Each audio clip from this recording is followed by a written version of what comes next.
Shalom. Call halal Yahweh Bashem Abishai, Bahashem Rakakwadash. Double honors unto the apostles and the elders. Salutations to all my fellow laborers doing this work in truth and sincerity, risking their lives and their freedom to do so, now more so than ever. To the scattered elect that are scattered around the four corners of the earth, that be like unto the speckled bird, the Israelite foreigners, and to the Akwath that are listening and learning, to you I say Shalom. This is your brother Malcolm coming at you with another lesson in truth. And the inspiration for this video is a scripture that the elder Yashawamba brought out in a lesson that he did earlier. That Exodus,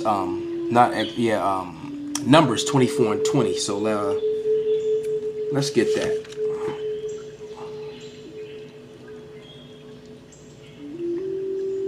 So Salakia.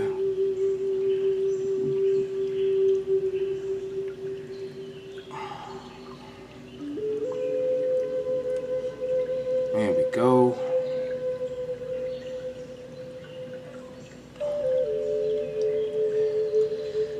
And it reads, "And when he looked on Amalek, he took up his parable and said, Amalek was the first of the nations, but his latter end shall be that he perish forever." And that can be found in Obadiah. All right, you know Obadiah basically breaks it all down. All right, but it also tells you that word there, first of the nations. When you look that word up, it the word there in Hebrew is Rashiath. All right, Rashiath, and basically it means first world chief. Now thinking about that, what it's saying is that they will be in control. They will be the head of the nations, the first of all people in this first world. This first world. That's why it says the first world. So as a matter of fact, let's go to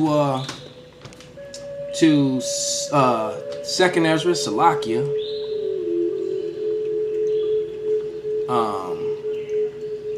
What I just did, hit some buttons or something. Salakia. Oh well, we just switched the music. It's all good.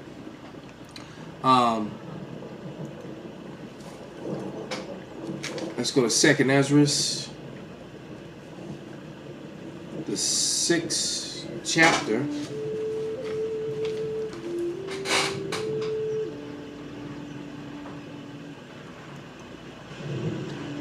And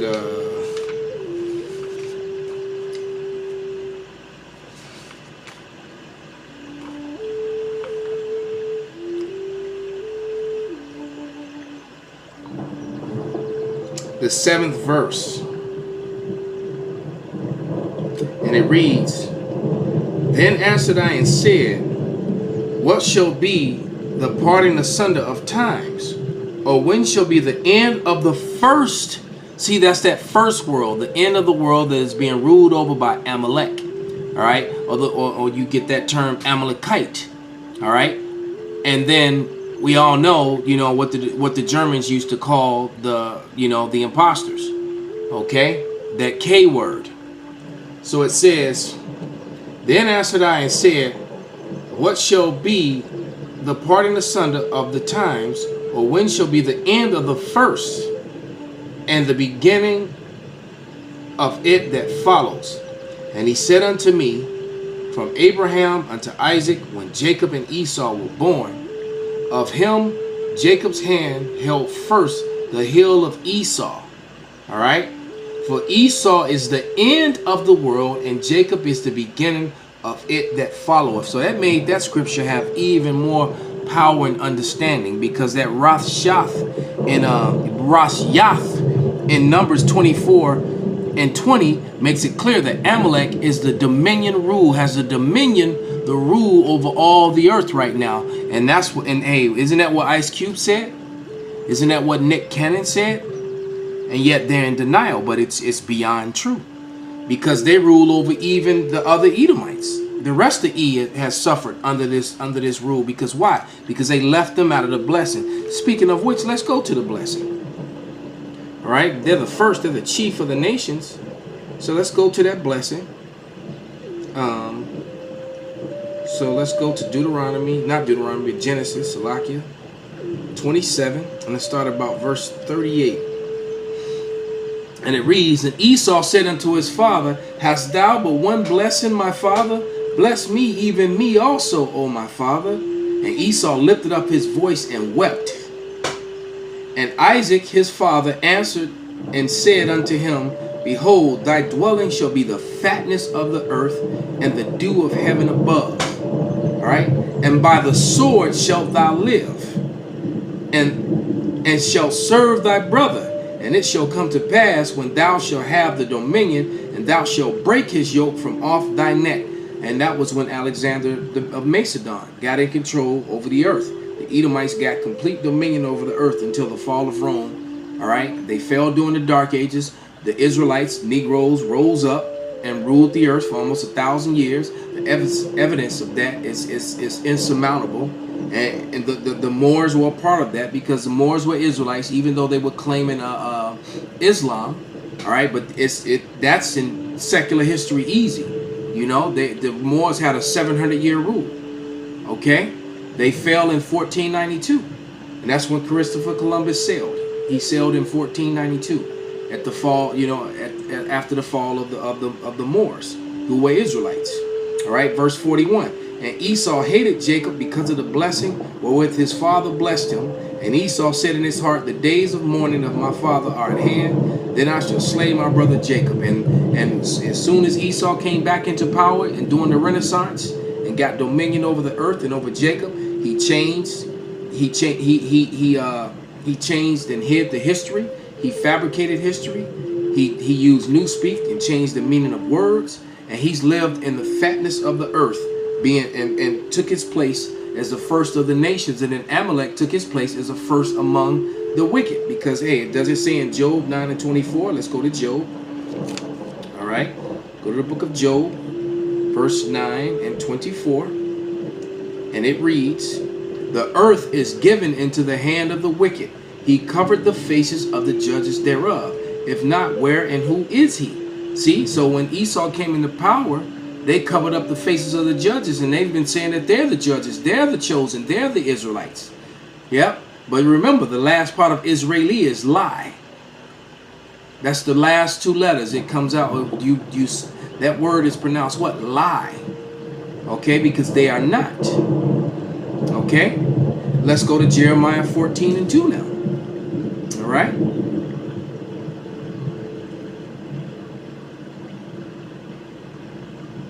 Jeremiah, not 14 and 2, 49 and 10. I don't know why I said 14 and 2. 49 and 10. And it reads, but I have made Esau bare. I have uncovered his secret places, and he shall not be able to hide himself. His seed is spoiled, his brethren and his neighbors, and he is not. And see, and we're at the end of Esau, because now he's known. Because he's been hiding under all these aliases over the centuries, and as of lately, he's been referring to himself as white and Caucasian, and he even referred to himself as Israeli or Jewish. All right, which he is neither. Let's go to the people that plotted against the Lord and against the Lord's people.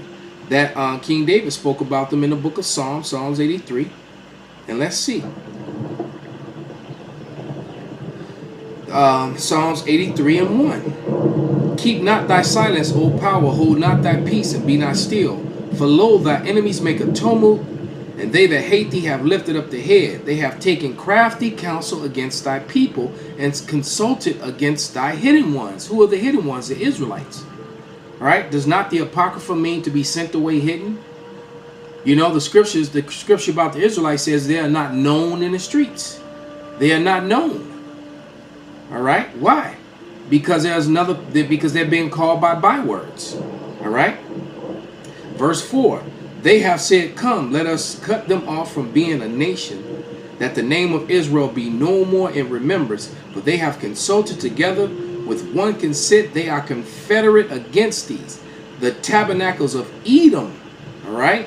So all of the Edomites and the Ishmaelites. Those are other, and these are all Shemitic people. This first ones. All right. This could because Edom is Shemitic, Ishmael is Shemitic, and then it says Moab, and of Moab also Shemitic, and of the Hagarenes also Shemitic that come from Hagar. All right.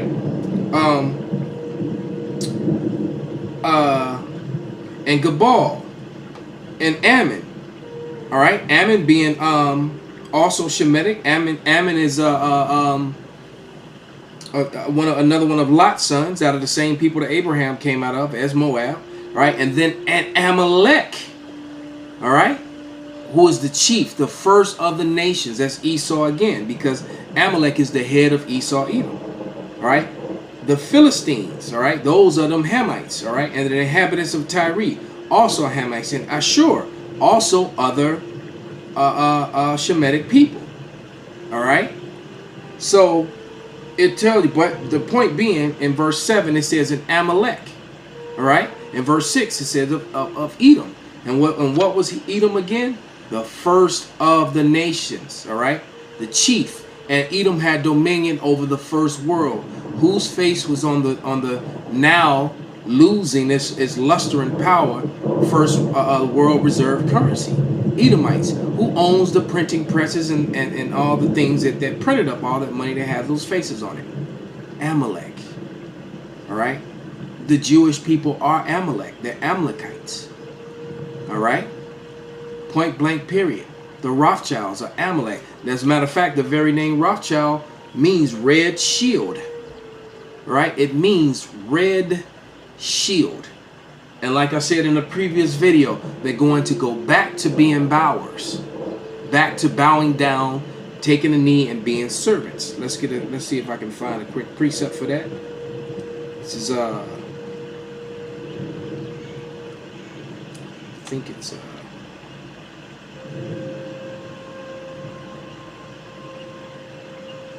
right, this is Revelation 3 and 9. It says, behold, I will make them the synagogue of Satan, which say they are Jews and are not, but do lie.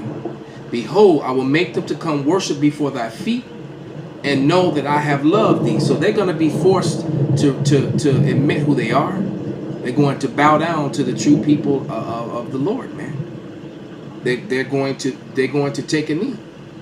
Point blank period. So with that, now I hope this was a edifying video, and that you know that the elect learned something and got edified, and that the condemned got condemned and are in horror. All right. Hope you don't sleep well. Hope you have bad dreams and nightmares, because your end is near. All right. It's all the party is almost over. Call Haloi How Bashanabashai by Hashem Rakakwadash Wa Abba Baba and Shalom.